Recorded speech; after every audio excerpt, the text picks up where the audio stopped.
Welcome to the Deep Dive, where we unpack the most fascinating insights hiding in plain sight. Today, we're really digging into a core belief many of us hold about wealth and success. We're consistently taught it comes from relentless effort, from grinding, from chasing every external opportunity. But what if that's not the whole picture? What if maybe we've been looking in entirely the wrong places? It's a compelling question, isn't it? Yeah. We've gathered a truly insightful collection of sources for this deep dive that propose a radical yet profoundly ancient rethinking of what it means to be truly wealthy. And this isn't about quick schemes or shortcuts. It's about uncovering a deeper truth that, as you say, has been hidden in plain sight. Our mission today is really to explore how your inner state, your perception, and your personal energy are actually the true currency of abundance. Right, the true currency. And the central idea running through all of our sources is pretty mind-blowing, actually. Wealth isn't merely a number or just a reward for effort. It's described as a response to energy. It's drawn to those who vibrate at a certain frequency.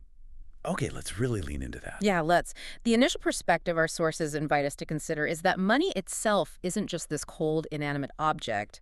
Instead, imagine it as, a sentient being, an energy. Wow. That immediately challenges so much of what we've been conditioned to believe. My whole life, I thought success meant work hard, stay up late, endure things you hate. Yet you look around and sometimes you see people who simply by being present, money seemed to find them. Exactly. They weren't desperate. They weren't, sweating blood and tears in that traditional sense. They just attracted it. Yeah. How do the sources explain this? Well, the wisdom from these materials suggests a profound shift. Money isn't persuaded by those who chase it. It's drawn instead to those who carry a state of I am ready. I am ready. Yes. The core realization from one text is really profound.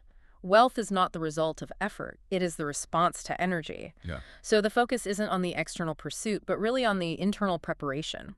Okay, so if you shift your internal dialogue about money, like from thinking of it as an outsider, cold and distant, to maybe envisioning it as a friend, Yeah. that changes how you feel about it, right? Precisely. It's like you're inviting it in with gratitude and serenity almost, is the idea that you're no longer going after money, but rather asking, how can I become the kind of person that the energy of money loves to be around? Yes, that's the core question. What does that entail practically, though? Well, and this is important. It isn't about complex rituals or, superstitions.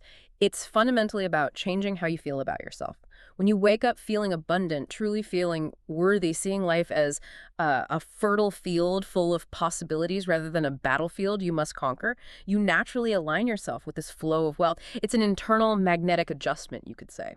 An internal adjustment. Okay. And here's where the insights truly deepen, I think. The sources delve into this concept of energy by introducing the idea that the outer world is not the cause of what I experience. It is merely a mirror that reflects precisely what is vibrating inside me. That is a powerful counter-narrative, isn't it? To the common belief that circumstances shape the person. Instead, these texts assert that you, with every thought, emotion, and vibrational state, call those circumstances in to reflect you back to yourself.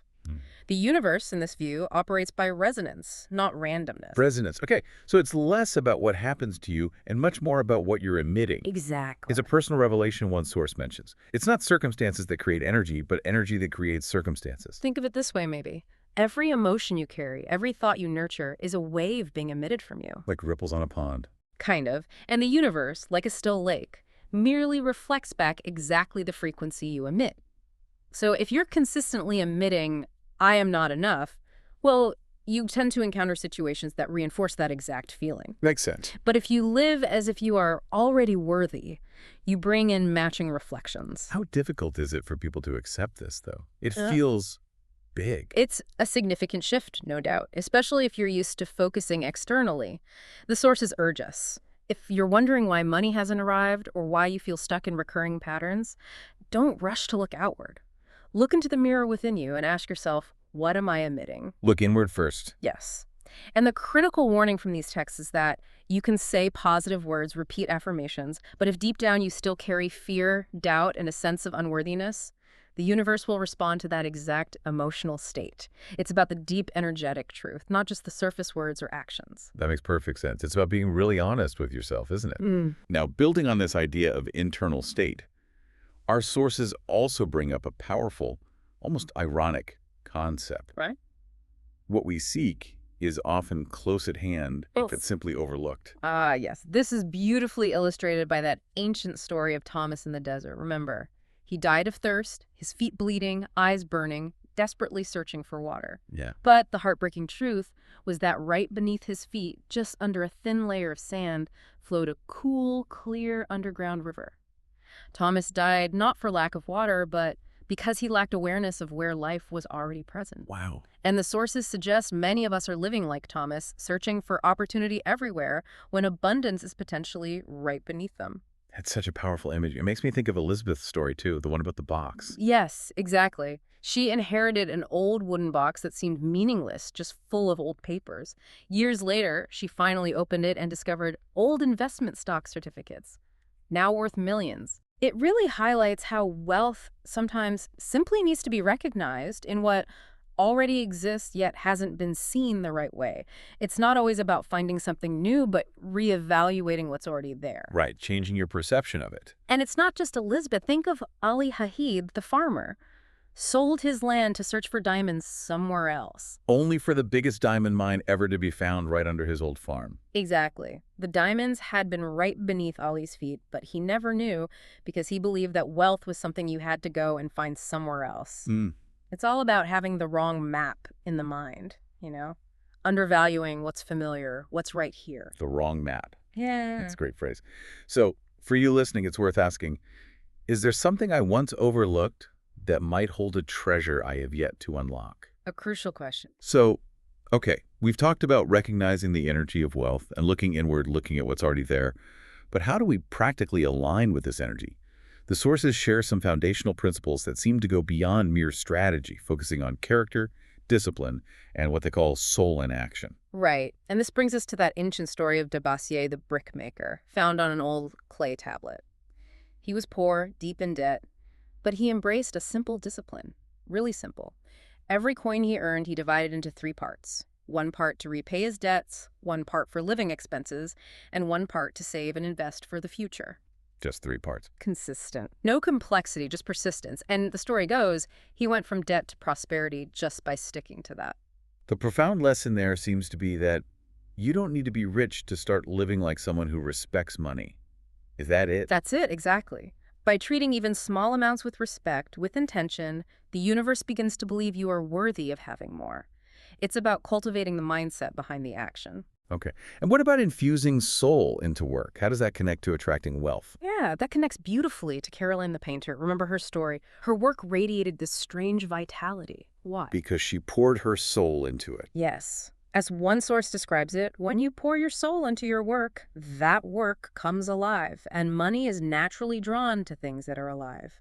It's about the energetic imprint you leave on what you do. So even ordinary tasks, like making a cup of coffee or selling flowers by the roadside or writing, if done with soul, people feel something different. That's the idea. They feel emotion, connection, depth. And the sources suggest money comes because you make others feel they're touching something real, something soulful, something alive. How does one even begin to grasp that abstract concept that money has a soul? That sounds out there. It does initially, but the insight from the sources on this is really about the experience. Experiencing the first coin earned from work you truly poured your heart into, and recognizing in that moment that money has a soul.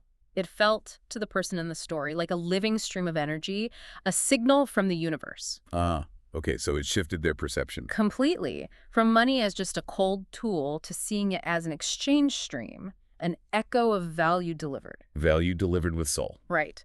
So the question for you listening is, have you ever stopped to feel whether the money you hold carries anything with it? Or is it just, tired, hurried paper? This perspective opens the door to forming a more grateful, truthful, and alive relationship with money. That's a fascinating way to look at it. A relationship with money. Okay. Beyond purely material possessions, our sources also expand the idea of wealth, don't they?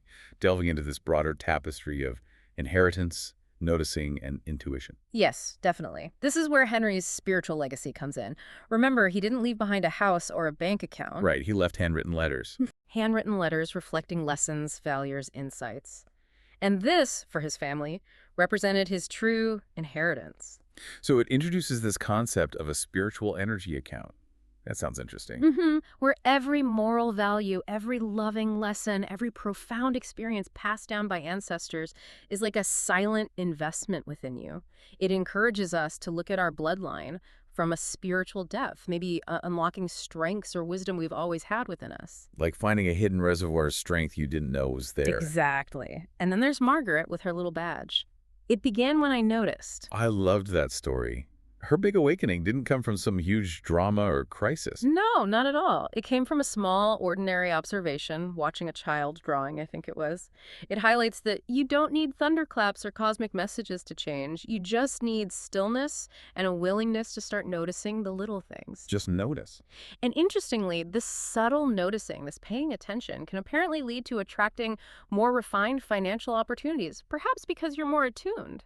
That's a great practical tip for anyone feeling stuck. Just start noticing. And to connect this to, say, market intelligence, our sources tell us about Edward's economic intuition. Ah, yes. He didn't just look at charts. He talked about the smell of earth after rain, about the rhythm of people moving through streets, very sensory. His success, the story goes, came from listening to the quiet voice, the intelligence of the subconscious that's been trained. Trained intuition. Right. It encourages trusting this inner voice, learning to distinguish it from just fear, because, as one source puts it, the market doesn't reward the smartest person. It rewards the most sensitive one. That's a surprising statement, but it resonates somehow. Sensitive, not just smart. It's about reading those subtle energetic currents, perhaps. So, okay, how do we practically apply all of this for that inner transformation piece? The sources offer some incredible insights here, starting with Walter the architect. He saw the mind as a living, breathing masterpiece. Right, Walter taught that every house reflects the person who lives in it, and so does the mind. It's the most permanent place you will ever live. That's powerful. And he had this practice of daily redrawing his inner house, reviewing beliefs, emotions, habits, perceptions. Yes, to clean cloudy windows or tear down walls blocking light, metaphorically speaking. I can imagine many listeners, myself included, might be thinking, okay, easier said than done. Yeah. How does one even begin to do that daily? It sounds like a lot. It's not about massive overhauls every day. It's about consistent, gentle awareness, like tending a garden. It's really a powerful invitation for you, the listener, to become your own inner architect, to simply ask maybe, which part of my inner house feels dim today? Or what old story is shaping my choices right now? Gentle awareness, okay? Then there's Dorothy's mirror. What was her core teaching? Her core message was starkly simple. The world does not respond to what you say. The world responds to the energy you carry. So the focus has to be on adjusting the energy within because, well, you can't fool the mirror. The outer world reflects the inner truth. So it really drills down to every reality in your life is a reflection of what you cannot see, the vibrational frequency you carry.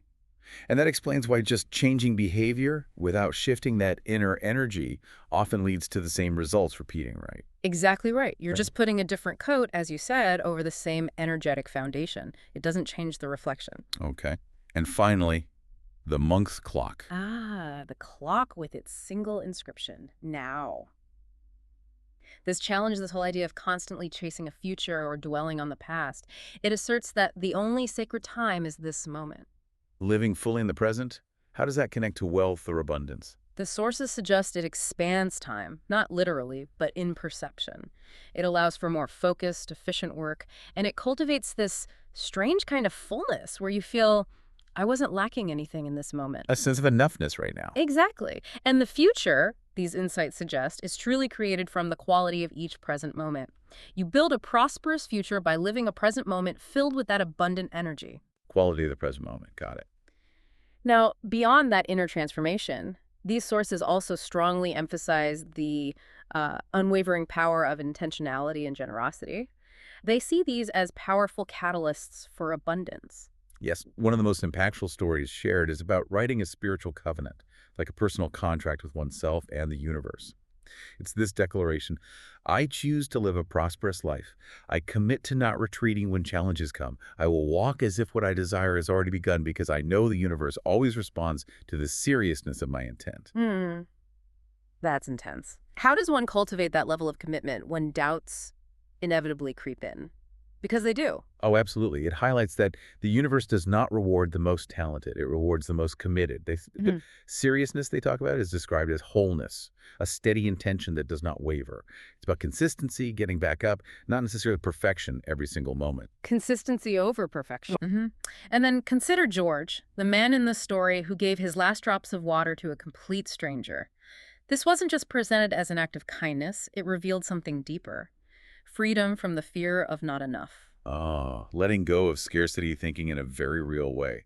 That's a powerful act of liberation, isn't it? It is. The sources suggest that true giving is an act of liberation. It's how you release yourself from the chains of scarcity. Giving without fear of loss, without expecting repayment, that apparently severs that deepest cord of fear around lack. Without expecting anything back. Indeed. And the idea is when you give from that place without fear, you awaken a powerful field around you. That field doesn't just attract money, apparently. It attracts people, trust, opportunities. The beautiful things that were perhaps already waiting for you but couldn't get through the fear. It's like sending out an energetic signal of abundance, not scarcity. Precisely. So bringing this all together, what does all of this mean for sustainable prosperity? The sources use this fascinating concept of inner alchemy. Yeah, inner alchemy. This process, they say, requires four essential elements, like the classical elements. First, fire. This symbolizes burning passion, willpower, and even pain. It's the energy that burns away illusions and falsehoods, forcing you to confront your old self, your outdated beliefs. It's the spark of transformation. Okay, fire for passion and purification. Then there's earth. Yes. Earth represents roots, structure, stability, and discipline. This provides the solid foundation. Think of practical things like rebuilding personal finance habits or simply keeping promises to yourself.